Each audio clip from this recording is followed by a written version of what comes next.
Pertanyaannya, apa makna yang tersirat dari kata man arafa nafsahu faqad arafa rabbah?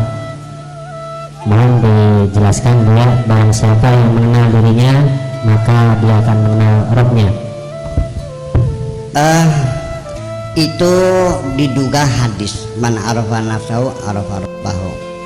Itu adalah pepatahnya Aristoteles, hadis Yunani gitu. Tetapi yang benar ya benar, nggak ada masalah. Siapa yang ngomong agama apapun, orang gembel, orang gila pun ya kalau benar ya benar dong. Untuk ila makal wala tantu ila man qal, benar. Kemudian juga banyak mirip-mirip itu pepatah-pepatah Kanjeng Nabi dengan Aristoteles tuh. Seperti Kanjeng Nabi, orang beriman itu tidak akan terperosok di lubang yang sama, ya kan? Aristoteles mengatakan orang bijak itu tidak tersandung di batu yang sama. Artinya hikmah itu ya siapapun sama. Sehingga saya pernah menduga Aristoteles juga mungkin juga nabi. Itu aja persoalannya. Nah, tetapi orang yang kenal dirinya berarti dia kenal Tuhannya. Yang jadi pertanyaan saya, siapa di sini orang yang sudah kenal dirinya? Tidak mudah orang kenal diri itu. Semuanya dikiranya udah belum. Apalagi itu jasadnya saja kamu belum kenal kok. Tahu nggak bahwa jasadmu sekarang ini bukan jasadmu yang dulu. Jasad yang dulu mah sudah habis, udah berganti berulang-ulang. Setiap hari itu 18 miliar sel yang rusak akibat beraktivitas. Di malam hari kamu tidur diganti dengan sel-sel yang baru. Dalam usia saya 70 tahun ya badan saya bukan badan dulu. Iya kan? Makanya wa man nu'ammirhu nunaqqisu fil khalqi. Kalau Allah itu akan memberi orang itu umurnya panjang, maka pergantian sel setiap harinya diciptakan secara sempurna. Tuh usia sudah 75 tahun tapi masih perkasa. Ya karena pergantian selnya itu begitu. Nenek orang zaman dulu kan orang itu makin tua kayak dibalik lagi kayak bocah maning. Untungnya ompong maning, jiwanya kayak anak-anak lagi. Masa afala taqilun. Nah itu kan, nah itulah makna semacam itu. Apa yang bekerja kita juga tidak tahu bagaimana organ tubuh kamu bekerja. Bagaimana tubuh mengeluarkan antitoksin, menyerang semua toksin yang masuk dalam dirimu itu. Bagaimana partikel-partikel itu dihancurkan oleh leukosit itu. Paham nggak? Enggak kan?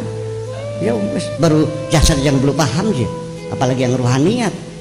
Saya yakin orang yang kenal diri pasti kenal Tuhannya. Dari itu saja sudah, nggak usah yang lain-lain deh. Kita dalam anatomi mengenal bagaimana kerjanya leukosit saja, itu sudah sangat mengagumkan. Ini pasti tidak mungkin akan bekerja secara sporadis. Ya, ini mungkin adalah organisasi, suatu logika yang sangat canggih dan very sophisticated.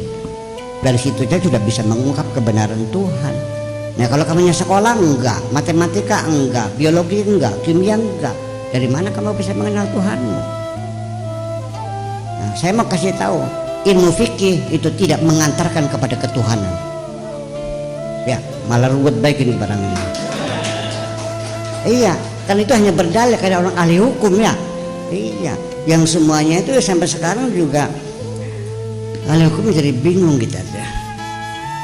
Setiap kasus itu ada dua bukti yang kuat untuk menetapkan tersangka. Itu pun yang sifatnya direct evidence.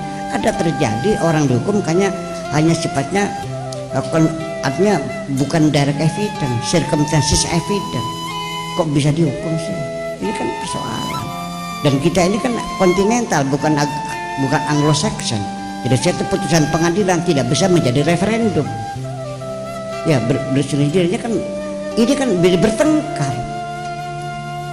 Nih fakta saja tidak bisa dijadikan bukti loh, dan tidak bisa dipastikan kebenarannya.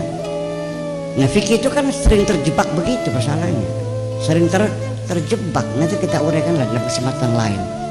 Jadi ya ujung-ujungnya ya urusan ngotak-ngatik urusan mubtada khobar fi'il fa'il itu urusan nanti. Buktinya apa? Buktinya mereka berbeda pendapat, padahal kalimatnya sama. Aula mastumun nisa, batal nggak salatnya? Wudunya batal nggak? Lagi-lagi Imam Syafi'i bilangnya batal, Imam Maliki bilangnya tidak, Imam Hambali bilangnya kalau ada syahwatnya batal, kalau tidak ada syahwatnya tidak batal. Yang benar mana? Nah itu kan berarti kan melihat berbeda. Nah kalau orang sudah kenal Tuhan, dia kan bisa tahan sama Allah. Jadi nanti dalam beragama pun kalau begini, satu kalimat itu menjelaskan apa makna kata. Kalau kata terpisah tidak ada maknanya. Duduk maknanya apa? Enggak ada. Baru ada maknanya kalau kalimatnya sempurna. Hasan duduk di kursi, betul. Maknanya bokongnya Hasan nempel di kursi. Kalau duduk saja yang nggak jelas.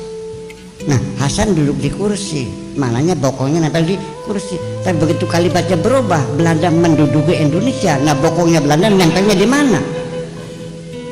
Kalau berebut kedudukan berebut bokong gitu. Kartu penduduk, kartu bokong gitu. Itulah maknanya. Jadi itu baru katanya. Maksudnya apa? Belum tentu kita mengerti apa yang dimaksudkan oleh sang pembicara. Ini Al-Quran yang ngomong siapa? Allah.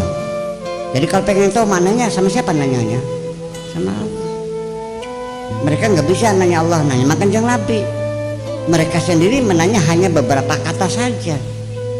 Sampai sekarang nggak ada namanya tafsir Nabi, itu nggak ada. Nabi tidak menafsirkan Al-Quran, hanya menyampaikan apa adanya. Nah situlah makanya berbeda pendapat. Nah, itu makanya jadi di penghujungnya bahwa nanti siapa yang lebih mengerti tentang firman Tuhan bukan orang ahli bahasa, tapi orang yang sudah kenal Tuhan.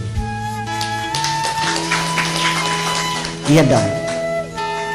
Kalau orang ikut ngaji saya baru sekali 2 kali masih sering salah paham. Setelah kenal betul baru paham kan. Sampai Pak Edi mah ketika diamnya saya sudah paham.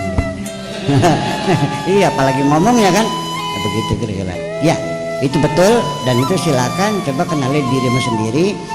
Dari dimensi sosiologis saja orang belum kenal diri salah nempatkan. Baru bisa baca kitab Sapinah takrib saja merasanya sudah jadi ulama besar. Kondangan dodoknya di depan di mebel kan enak, kuehnya di piringnya muncul nggak, ada black forestnya, ada teto bruknya kan enak, duduknya empuk. Dia merasanya jadi ulama besar, ya diusir sama tuan rumah. Jadi duduknya ini buat para ulama, ya saya juga ulama juga kalesan goblok. Jadi dia salah tempat. Dikiranya dia sudah jadi ulama besar, betul nggak? Ada orang menjelek-jelekan Gus Dur, menjelekkan Ras Majid. Dia pernah mondok baru 2 tahun. Saya bilang, duduk level sirah kun mah, bukan level kamu. Bilang, ya saya juga kiai dong. Oh konon. Orang kenal diri nggak? Dari perbuatan saja, ucapannya, perbuatannya, tingkah lakunya, saya bisa menebak orang itu tahu diri atau tidak. Ternyata banyak orang yang tidak tahu diri, apalagi tahu Allah, diri yang nggak tahu kok. Betul nggak? Itu pun orang yang tahu diri belum tentu tahu Allah. Tetapi orang tahu Allah ya harus tahu diri dulu, gitu aja. Orang tahu diri tidak mesti harus tahu Allah, tapi orang tahu Allah harus melalui tahu diri, gitu aja. Orang yang ambil program dokter harus S2 dulu dong, betul nggak? Jadi ada orang yang semacam itu. Jadi kalau pengen belajar benar nih, salah satunya ya tahu diri, itu aja. Tahu diri ini salah satunya adalah tidak pernah merasa benar. Kalau orang merasa benar, orang itu tidak tahu diri. Saya nanya ibu-ibu, pengen bener nggak bu? Pengen bener nggak? Kalau pengen bener, jangan pernah ngerasa bener. Orang ngerasa bener tuh nggak tahu diri artinya. Orang yang ngerasa benar itu artinya orang itu sudah tidak benar. Orang yang benar itu tidak pernah ngerasa benar, ngerasanya salah melulu. Kalau orang rasanya paling benar sendiri, itulah satuan yang paling tidak benar sendiri.